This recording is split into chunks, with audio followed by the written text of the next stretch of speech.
अब मैं आपसे चौथा टाइम बॉम्ब थोड़ा सा जल्दी शेयर करता हूं, और वो चौथा टाइम बॉम्ब है AI, आर्टिफिशियल इंटेलिजेंस। सर आपने असुर देखी? हाँ हाँ, मैंने दोनों सीजन देखे। अरे सर, उसको देख के तो मैं मतलब हाँ हाँ, कमाल एआई का कमाल मेरा की वेब कल्पना सीरीज। बदल गई। मेरी यस कल्पना मतलब मैं उसको डर गया actually, to be honest. Yes. अगर अब गलत हाथों में सवाल, चला जाए एआई तो या बहुत डेंजरस है। या देखिए, AI का जो सबसे बड़ा खतरा वो क्या है। मैं ये नहीं कह रहा हूं कि AI कोई खराब टेक्नोलॉजी है, मैं ये नहीं कह रहा हूं। AI आपको ह्यूमन एक्सपर्टीज को स्केलेबल बनाने की एक विशाल योग्यता दे देती है, विशाल योग्यता। जो काम आप 10,000 लोगों के साथ कर सकते हैं, वो आप 10 लोगों के साथ कर सकते हैं थ्रू AI।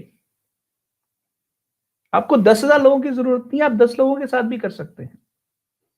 तो सोचिए कि अगर आपकी कंपनी का नाम है TCS, टाटा कंसल्टेंसी सर्विस, जो 6 लाख एम्प्लॉइज को हायर एम्प्लॉय करती है, तो जब AI सोल्यूशन आएगा तो उसके 6 लाख में से 5 लाख की छुट्टी हो जाएगी अगले 5 साल में।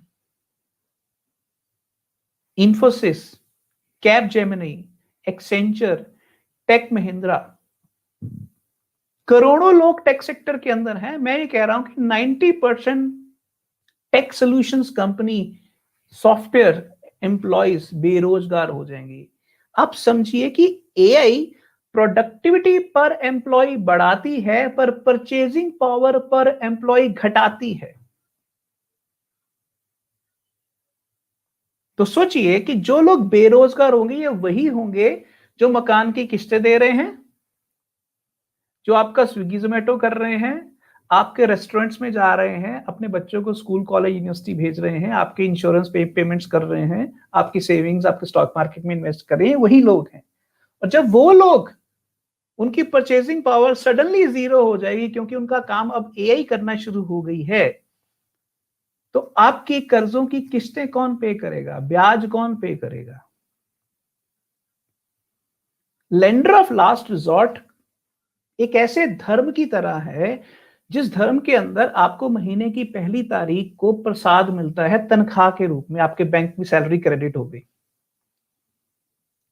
तो जब आपकी सैलरी क्रेडिट नहीं होगी तो आप लेंडर ऑफ लास्ट रिजॉर्ट को भगवान मानने से इनकार कर दोगे। इस धर्म के अंदर आपका विश्वास एकदम से टूट जाएगा।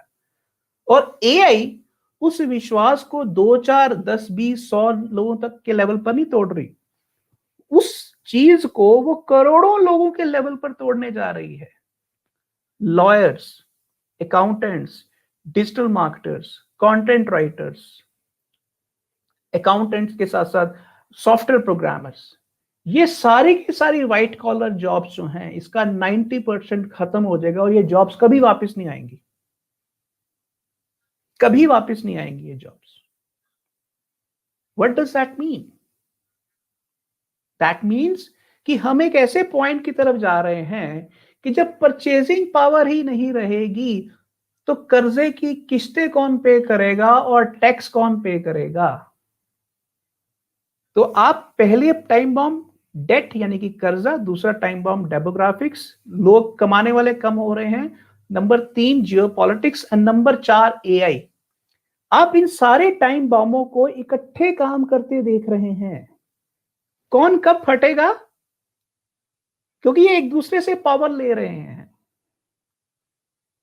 और लेंडर ऑफ लास्ट रिजॉर्ट, जब आपकी नौकरी, आपकी तनख्वाह इंश्योर करने में कामयाब नहीं होगा तो जो मास अनएम्प्लॉयमेंट पैदा होगी, लोग अपना गुजारा कैसे करेंगे, इकोनॉमिक सिस्टम कैसे चलेगा। अकाउंट में पैसे डालने पड़ेंगे, जैसे यूएस में $1,200 डलते हैं, $1,800 डलते हैं, पैसा और प्रिंट करने वाले होंगे वो।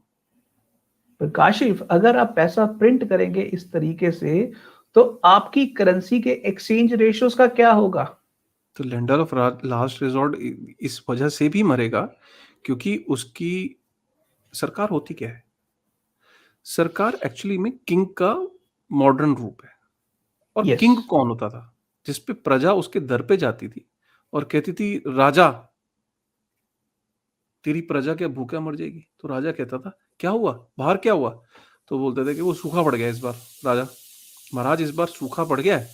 महाराज कहता था कि तो अब क्या करें, प्रजा तो भूखे मर जाएगी, तो क्या करें, एक काम करो, ये महल के अंदर कुछ काम शुरू करवा दो और उन्हीं को यहीं से इनको काम देना शुरू कर दो। तो बोला साहब जरूरत तो है नहीं, बोले अगर जरूरत नहीं फिर भी करवा दो, और अगर फिर भी जरूरत नहीं तो इनको अनाज दे दो, यू नो।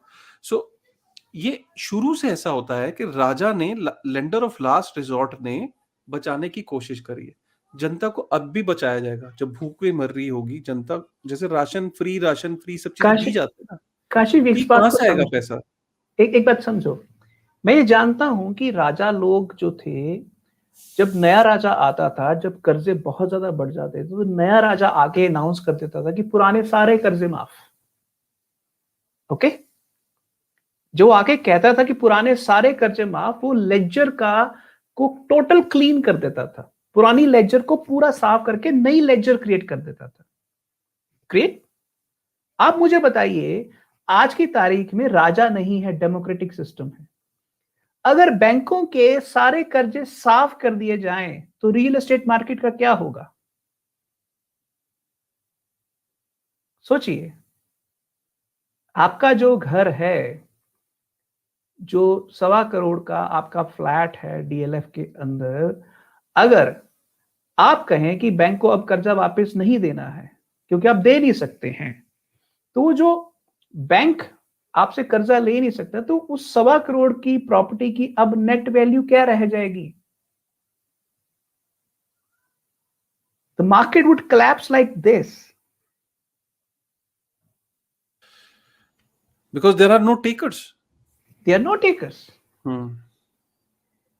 आज चाइना के अंदर 5 करोड़ मकान खाली पड़े हुए हैं, 5 करोड़ मकान, क्योंकि उनके लिए बायर्स ही अवेलेबल नहीं है, बायर्स के पास परचेजिंग पावर ही नहीं है। So the prices will come down to the real this thing utility. वो से एक बात समझिए, जब परचेजिंग पावर होएगी तो कोई खरीदेगा ना। अच्छा है ही नहीं, आप उसकी जब लेंडर ऑफ लास्ट रिजॉर्ट ही खत्म हो गया तो फिर मैं उसको Yes. उस प्राइस को उस प्रॉपर्टी को रेफरेंस पॉइंट क्या है मेरा? यस।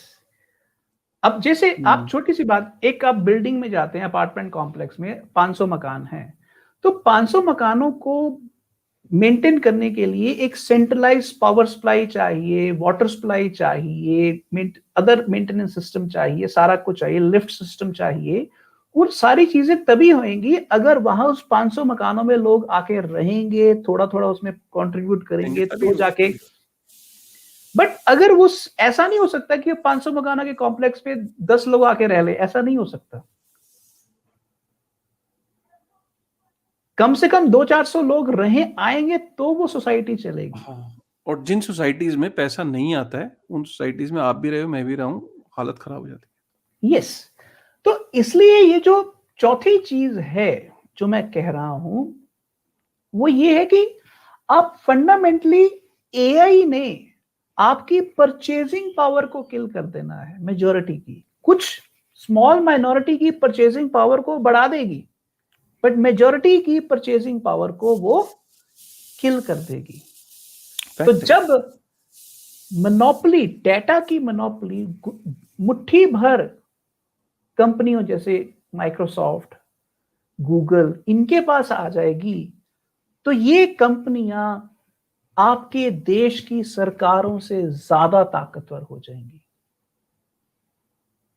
क्योंकि डेटा इनके पास है, सरकारों के पास नहीं है।